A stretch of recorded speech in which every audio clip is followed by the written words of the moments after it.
Bonsoir et bienvenue à tous. Merci de nous recevoir chez vous pour ce 20h. Voici les points saillants de cette actualité de ce vendredi 19 août 2016. Dossier plan Diakhaye Aïda Ndiong, écope d'un an d'emprisonnement ici bien d'une valeur de 13 milliards confisqués. Une décision de la Cour suprême fustigée par les avocats de l'ex-sénatrice. Cette dernière maintient sa position. Elle dit ne rien devoir à l'État du Sénégal au moment où Mamadou Diop Decroix lui parle de manœuvre politique et pointe du doigt le chef de l'État Macky Sall. Lettre d'Abdoul Mbaye au président Macky Sall, au Premier ministre de répondre publiquement au leader de l'Alliance pour la citoyenneté et le travail. Ce dernier a demandé au chef de l'État par écrit d'éclairer la lanterne sur les contrats miniers entre l'État et les sociétés privées. 19 août 2015, 19 août 2016, un an déjà nous quittait Doudou Ndiaye Coumba Rose. Une cérémonie de récital de Coran a été organisée ce matin pour le repos de son âme. Et cet après-midi, sa famille et ses proches, accompagnés de son batteur, ont marché de la Médina à la place de Doudou Ndiaye Coumba Rose pour lui rendre un hommage digne de son nom. Voilà pour le sommaire. Une actualité que nous démarrons par Aïda Ndiong qui donne son annonce après le délibéré de la Cour suprême. L'ex-sénatrice s'est délaissée de 13 milliards de francs CFA. En conférence de presse avec ses avocats et quelques membres du Parti démocratique sénégalais, elle a affirmé qu'elle ne doit rien à l'État du Sénégal. Khadim Baye, Libas Laïndir. Le verdict est tombé depuis hier. Condamné, Aïda Ndiong reste toujours debout. En première instance, j'ai été blanchi. En appel, j'ai été blanchi. Et voilà qu'une autre juridiction me condamne. Encore une fois de plus, elle clame son innocence. Ses comptes sont bloqués depuis 2013. Je n'ai pas pu payer mes avocats, ajoute l'ex-sénatrice. Les Sénégalais sachent que moi, j'ai travaillé à la sueur de mon front. Tout ce que j'ai eu, c'est à la sueur de mon front. On me traîne dans la boue, on me met dans 3 procédures ou 4, on m'amène à la CRI, on m'amène au premier cabinet, on m'amène au deuxième cabinet, on me condamne 18 mois. Tout ça, c'est pour des raisons politiques. Ces avocats, eux, sont surpris. Ils parlaient de parodie de justice et de procès politiques. Nous avons consacré notre vie à faire en sorte que le droit existe dans notre pays, au Sénégal. On continuera. Il dénonce également ce qu'il considère comme un vice de procédure. La Cour suprême ne peut pas ordonner une confiscation. Elle l'a fait. Aïda s'en remet à Dieu. Elle réaffirme son engagement pour le Parti démocratique sénégalais, mais considère toujours Macky Sall comme un frère. Mamadou Diop Decroix qualifie la condamnation d'Aïda Ndiong de percussion et de manœuvre politique. Le leader du FPDR estime que c'est le président Macky Sall qui est derrière tout cela. Il le s'exprimait au micro de Khadim Baye et de Libas Laïndir. La justice ne marche plus dans le pays. Mais c'est une affaire qui ne concerne pas seulement Aïda Ndiong. C'est une affaire qui ne concerne pas seulement le PDR. C'est une affaire qui ne concerne pas seulement les avocats. Maintenant, c'est fini. Hein? On a condamné Kariwad, Aïda Ndiong, maintenant c'est fini, non? C'est une affaire qui concerne l'ensemble des Sénégalais. C'est-à-dire que si on laisse faire, évidemment, le pays va changer de nature, deviendra autre chose.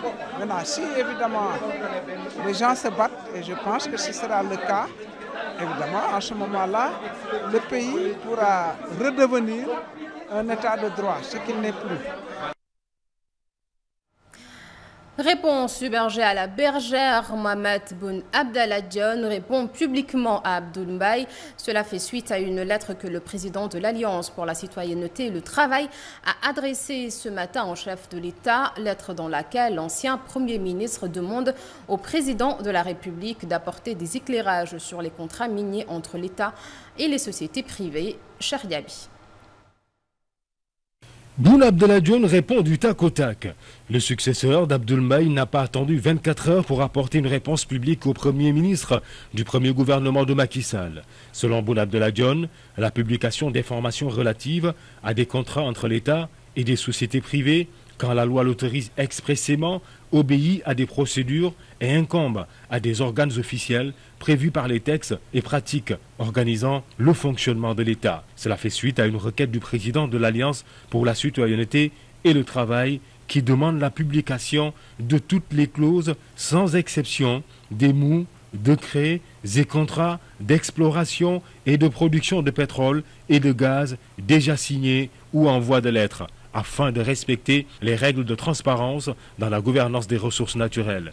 L'ancien Premier ministre aimerait également être édifié sur une relation particulière qui existerait entre Petro-Tim et M. Aliou Sall, frère du président de la République.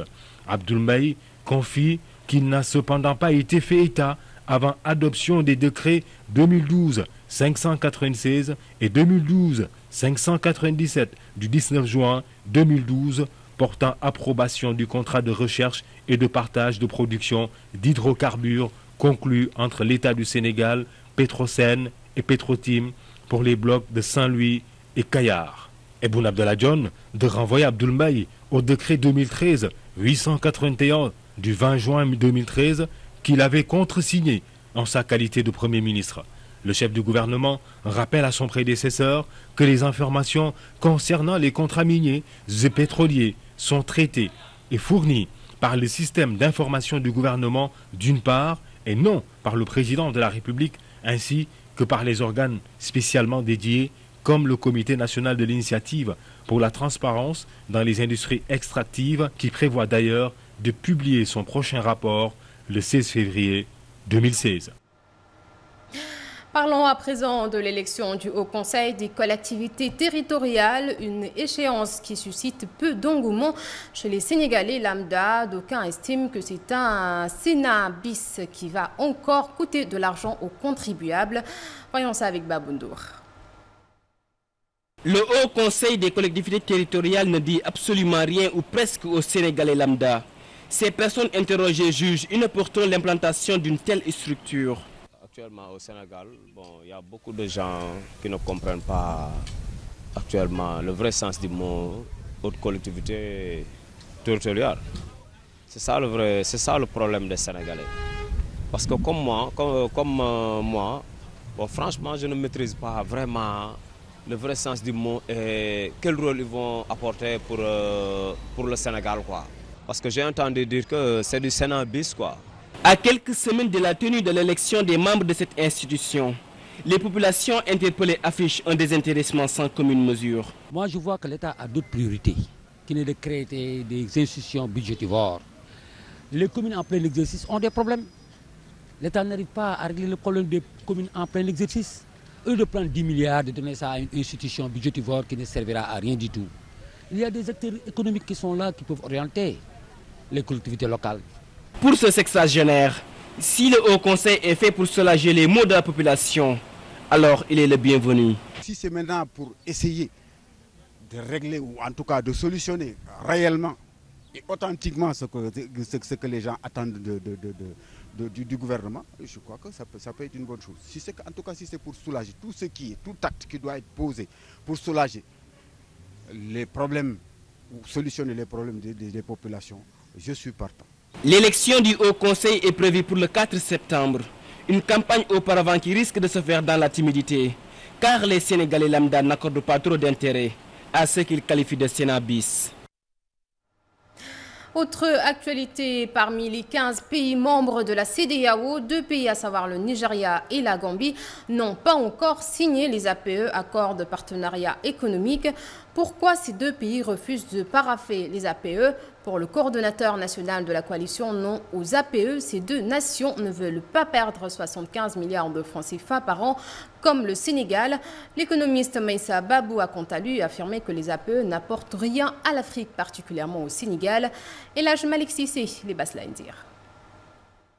Accord de partenariat économique, le Nigeria et la Gambie résistent encore. Ces 2 pays refusent de signer les APE en dépit du démantèlement tarifaire, dit-on, qui s'étale sur 20 ans avec une période de moratoire de 5 ans pour le début de la libéralisation commerciale. Si nous reprenons le cas d'un pays comme le Sénégal, ces accords de partenariat économique vont nous faire perdre 75 milliards de francs CFA de recettes budgétaires par an. dès la première année.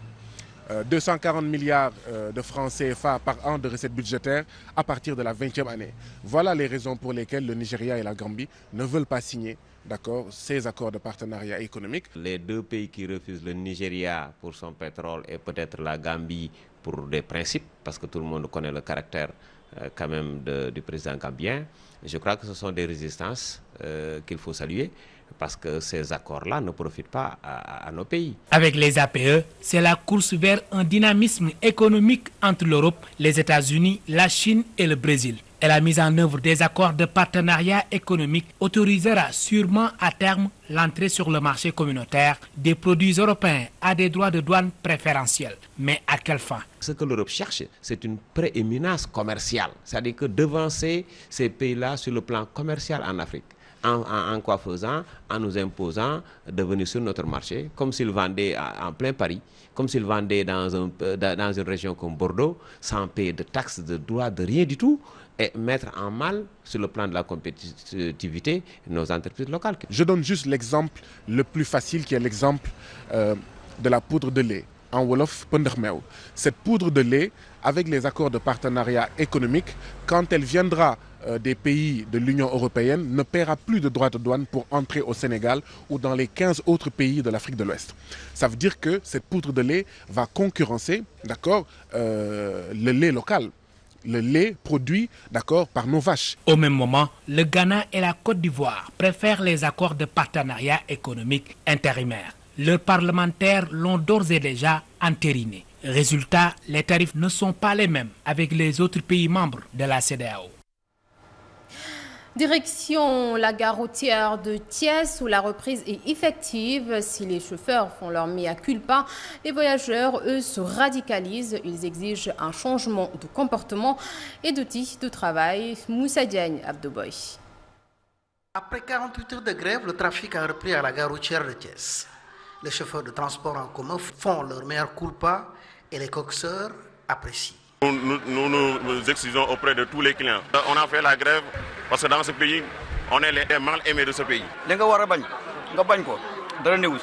Néanmoins, les voyageurs exigent des transporteurs un changement de comportement et d'outils de travail. C'était un désagrément vraiment regrettable. Vous voyez les voitures qui sillonnent le trajet Mbour-Thiès, les 7 places qui sillonnent le trajet Mbour-Thiès, leur état vraiment est regrettable, n'est-ce pas? Cette fois-ci, je crois que c'est les clients qui iront en grève. D'ailleurs, ces laissés pour compte demandent au gouvernement du Sénégal plus de considération. Nous déplorons ce mutisme des autorités. En tout cas, je crois, à mon humble avis, que le président de la République a donné des instructions. Donc, même si l'État juge, le gouvernement juge que nos revendications ne sont pas fondées, il est de leur devoir de nous appeler. Face à ce mutisme, le syndicat des transporteurs va appliquer le plan B après la concertation de ce lundi à Dakar. C'était bien sûr le reportage de Gustave Emmanuel Faye à la gare routière de Thiès. Et puis nous parlons de tout à fait autre chose. Il s'agit bien sûr d'une production record de 300 000 tonnes de riz paddy qui a été obtenue dans le delta et la vallée du fleuve Sénégal. Une production réalisée grâce au concours des organisations paysannes, des partenaires financiers au développement technique comme la SAED. 44 000 hectares ont été emblavés contre 36 000 hectares de l'année dernière. Moussa Diagne, Abdouboy. Dans le cadre de la campagne risicole de contre-saison chaude, une production record de 300 000 tonnes de paddy sur une superficie emblavée de 44 000 hectares a été réalisée dans le delta et la vallée du fleuve Sénégal. Le directeur général de la SAED, en marge d'un atelier organisé au SIFA de Ndiaye, a félicité toutes les composantes de la filière riz qui ont participé à cette production record. Nous venons de récolter 44 000 hectares pratiquement. Et nous attendons une production de plus de 300 000 tonnes. Je crois que cela, nous le devons à Allah le Tout-Puissant, mais nous le devons aussi aux autorités de ce pays qui n'ont pas lésiné sur les moyens pour appuyer les producteurs.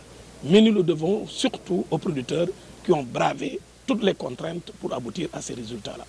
Les organisations paysannes ont aussi invité l'État à contribuer efficacement à la commercialisation de la production risicole. Parce que nous, si on exploite, c'est pour faire la commercialisation, rembourser nos dettes et le surplus, acheter. On ne peut pas consommer le riz sec. Il faut trouver quelque chose, il faut trouver de quoi acheter de l'huile, de quoi acheter d'autres denrées pour essayer de faire vivre ta famille. Il faut nourrir la famille, et soigner la famille et l'escolarité est là. Donc tout ça, nous ne comptons sur rien, c'est uniquement sur le riz. Donc il faut vraiment le vendre pour en avoir quelque chose. Cette production record de paddy dans la vallée va permettre d'atteindre les objectifs du programme national d'autosuffisance en riz d'ici 2017, fixé à 1 600 000 tonnes de paddy, équivalent à 1 080 000 tonnes de riz blanc. Et nous restons à Saint-Louis, mais cette fois-ci pour parler d'éducation avec le mot d'ordre de grève illimitée déclenché par les étudiants de l'université Gaston Berger de Saint-Louis qui reste toujours en vigueur. Au cours d'une assemblée générale tenue au campus social, les pensionnaires de Sanard exigent toujours la réintégration de leurs 2 camarades exclus par le conseil de discipline. Cher Tidiane Niasse, c'est le président du COMSOC. Il est au micro de Moussa Diagne et d'Abdoboy. De l'exclusion des 2 camarades étudiants qui ont été exclus le 10 avril passé, le vendredi 10 avril passé par le conseil de discipline, mais aussi de la rencontre tenue hier à la direction du CROUS entre la commission sociale et les autorités du CROUS. Donc concernant le premier point, il faut affirmer qu'il n'y a pas encore d'avancement. Il n'y a pas encore d'avancement, on n'a pas encore tenu de rencontre avec les autorités pour essayer d'apporter des solutions par rapport à cette situation-là. Et je pense que nous nous devons d'anticiper sur toute situation qui pourrait créer une crise éventuellement. En tant que leader, en tant que représentant d'étudiants, nous devons être proactifs. Nous, de même que les autorités étatiques. Donc, en guise de rappel, il s'agissait de 2 camarades membres de la coordination qui ont fait l'objet d'une exclusion. Et nous parlons toujours éducation avec l'insertion des étudiants en fin de cycle qui est une préoccupation des autorités universitaires de la région sud. Dans le cadre de la mise en œuvre de son contrat de performance, le Temple du Savoir a mis à profit son partenariat avec le COPS de la zone sud pour offrir aux étudiants en question toutes les opportunités pour affronter avec succès le marché de l'emploi, l'initiative et du service de l'insertion et des stages de l'université Gaston Berger, l'université Hassan Sek de Ziguinchor. Voilà, c'est bien cela. Un reportage de Chartidiane Sissé et de Kaba Sissé. Après plusieurs années d'études, voilà que ces centaines d'étudiants pensionnaires de l'université Hassan Sek de Ziguinchor, en fin de cycle, pensent déjà à leur insertion dans le milieu professionnel. Une préoccupation prise en compte par les autorités universitaires qui, à travers le service insertion et stage, ont mis à profit leur partenariat avec les CAOSP de la zone sud pour fournir à ces étudiants en licence 3 et master 2 l'encadrement nécessaire. Je magnifie fortement ce partenariat parce que ça permet donc aussi que le conseiller que nous sommes, d'être au service aussi des étudiants. Et ça donne l'occasion aux jeunes d'être interactifs et de pouvoir donc souligner toutes les limites qu'ils ont constatées, surtout au plan personnel. Nous avons essayé d'entretenir ces étudiants sur d'abord les préalables psychologiques, notamment la connaissance de soi, qui leur permet donc d'avoir confiance en leur-même et de pouvoir booster leur développement personnel et de pouvoir convaincre les employeurs à décrocher un emploi sur le monde si difficile de l'emploi. L'accent a été particulièrement mis sur la lettre de motivation avec les différentes sortes de lettres, la lettre d'embauche, la lettre de réponse à une annonce ou encore la lettre spontanée d'une candidature spontanée. Ce partenariat, qui en est à sa 3e édition, traduit toute la détermination du Temple du Savoir de la région sud à atteindre les objectifs consignés dans son contrat de performance. Un an après le rappel à Dieu de Ndiaye Coumba Rose, sa famille se souvient encore de ce monument culturel.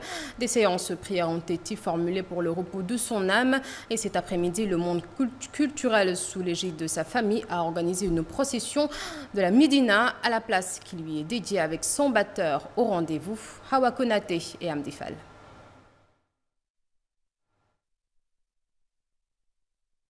Des versets de Coran prononcés pour la commémoration de la première année de disparition du tambour-major Doudou Ndiaye Coumba Rose.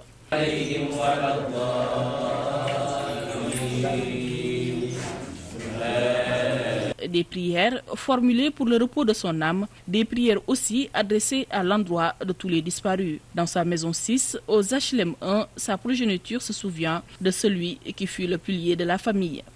D'abord, un an après, ça fait un peu difficile quand même, vous savez, parce que ça nous rappelle un événement très douloureux qui s'est passé il y a un an et qui fait qu'aujourd'hui, ce matin, on est en train de faire du kamil, comme on dit, pour faire de la prière pour le papa, parce que ça c'est normal. Et ça se fait partout aussi au niveau des autres maisons. Pourquoi cette maison? Cette maison, parce que cette maison, c'est la première femme de Doudou Ndiaye Rose, qui est ma maman. Donc aujourd'hui, on a fait des prières. L'imam est venu, il a fait des prières pour papa de mon père. Et tous les parents qui sont décédés, on les a cités, vraiment pour prier pour que le bon Dieu, que la terre lui soit légère. Une commémoration culturelle est prévue à la Médina. Au même moment, une autre partie de la famille organise des séances de prière. Et il y aura 100 batteurs avec qui il a l'habitude de faire. Parce que pour rien que citer la fête nationale des arts nègres où il était passé avec 200 batteurs, qui fait que tous ces jeunes-là ont envie de venir lui rendre hommage. Et il y aura une partie d'animation dans le lot où ça va être animé par ses petits-fils avec les rosettes dans le jeu. Donc il y aura toute la famille qui sera là pour animer cette partie culturelle. On est divisé en plusieurs familles. Et que il y a là où il y a la deuxième femme de Doudou, c'est à Grand Dakar, où eux, ils organisent un Khadratul Juma. Il y a aussi un autre frère qui est un fils à Doudou qui habite aux HLM 5. Lui aussi, il est en train de faire un Takusan de Seigne Babacar Sy. Étant donné que moi, j'étais l'attaché de Papa Doudou culturellement, et moi je suis rentré dans le côté culturel. En ce 19 août, un an après son rappel à Dieu, le Sénégal se souvient de ce grand monument de la culture que fut Doudou Ndiaye Coumba Rose. Il est parti, laissant derrière lui des tambours orphelins, mais ce legs est déjà bien entretenu.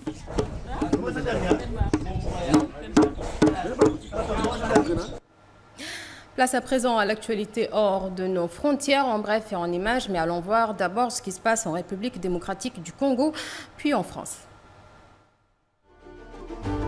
Dans la nuit du 13 au 14 août, une province du nord-est de la République démocratique du Congo, Béni, est dans la tourmente. Des rebelles ougandais, des forces démocratiques alliées, ADF, martyrisent la population. 51 civils ont été victimes de ces conflits et ont été massacrés à la machette. L'ADF utilise des uniformes de l'armée congolaise Kinshasa afin de tromper les civils et de semer la confusion.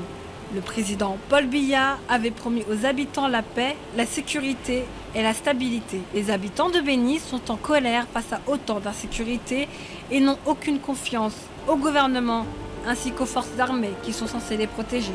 Cette guerre sévit depuis plus de 22 ans à l'est de la République démocratique du Congo. La Tanzanie, le Rwanda, le Burundi ainsi que l'Ouganda font face à des pressions politiques. Les rebelles de ces pays trouvent refuge dans les forêts congolaises et établissent des camps d'entraînement et prévoient d'attaquer et de piller les populations congolaises. Les habitants accusent les communautés internationales de ne pas réagir. Une polémique fait rage en France. Le port du burkini dérange. Ce vêtement, censé couvrir le corps des femmes musulmanes par pudeur, n'est pas toléré dans certaines villes littorales françaises. C'est le cas de Cannes, Villeneuve-Loubet, ainsi que Cisco en Corse. À Cannes, 3 femmes ont été verbalisées et ont été sommées de payer une amende de 38 €. Manuel Valls, Premier ministre français, soutient les maires de ces villes qui ont déclaré les ports du burkini interdits. Le collectif contre l'islamophobie a déposé un recours au Conseil d'État afin de contester ces interdictions. Rappelons que la France a depuis 2008 interdit le port de la burqa ainsi que celui du voile intégral.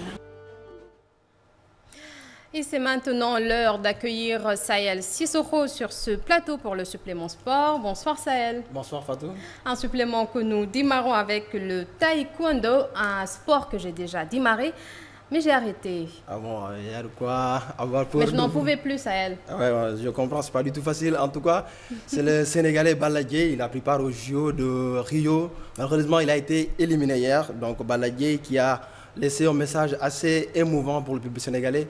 Balla Dièye qui avoue avoir fait face à un grand athlète hier, Balla Gaye, que nous écoutons. Il s'est exprimé au micro de nos confrères de la RTS. Balla Gaye, suivons ses explications. C'est un combat très difficile. Déjà à l'entame de jeu, j'étais bien parti et j'attendais un combat très difficile avec un adversaire très souple et très coriace. Et je le connais parce que c'est pas pour rien qu'il bat des champions olympiques et tout ça. Mais j'étais concentré sur mon taekwondo que j'avais, raison pour laquelle je me suis donné à 200 pour moi. Tout ce que je devais donner, je l'ai donné sur le combat. J'ai pas hésité à frapper et tout ça. C'est une grosse déception, mais c'est le sport de haut niveau qui est comme ça. C'est les Jeux Olympiques.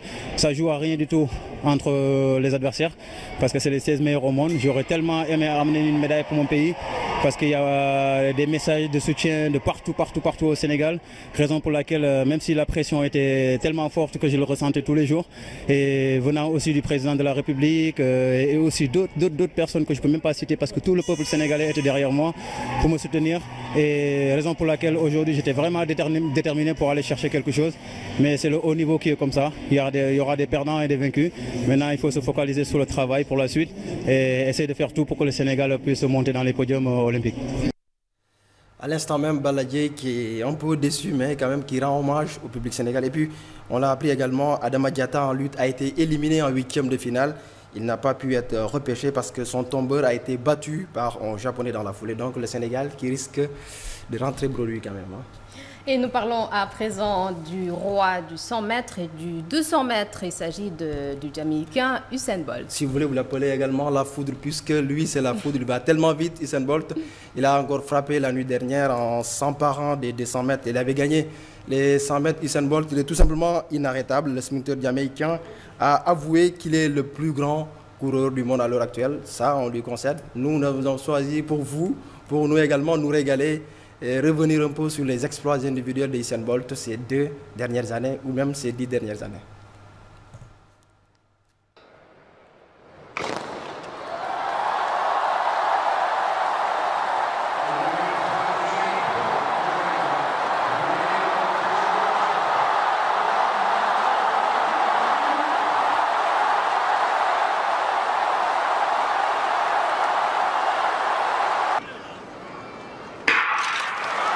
Bolt didn't get the best start. Walter Dix is going well, and so is Ashmead. And Christophe Lemaitre is going well, and Alonso Edward, the silver medalist, is out. But look at Usain Bolt run that turn. He's streaking away. He's really turning it on in this final. Dix in second place, Lemaitre third, but there's only one. 14.75 they're looking for, and Bolt is looking very strong. He's already away from the rest of this field. He's destroying them. This is a magnificent piece of running. Look at the turn, 9.9 through 100 metres, astonishing. Away first time, good start from Bolt. Bolt leading a moment and going away. Gay trying to go with him, and he's being dragged through to second place, but he's going to win it by 2 metres. 9. The raw power of Gatlin explodes out of the blocks. Bolt has got away better this time. Bolt is coming through, but Gatlin's powering away. Can Bolt get there? I think he can! Yes! Les Jeux Olympiques, c'est aussi le football avec la finale entre le Brésil et l'Allemagne. Oui, ça sera une revanche si vous voulez, puisque on se souvient tous de cette demi-finale du Mondial 2014 où l'Allemagne avait tout simplement éliminé le Brésil. Cette fois-ci, ce sera une revanche pour Neymar et sa bande. Est-ce que c'est possible? Suivons plus d'explications de la part de Maguette Diallo.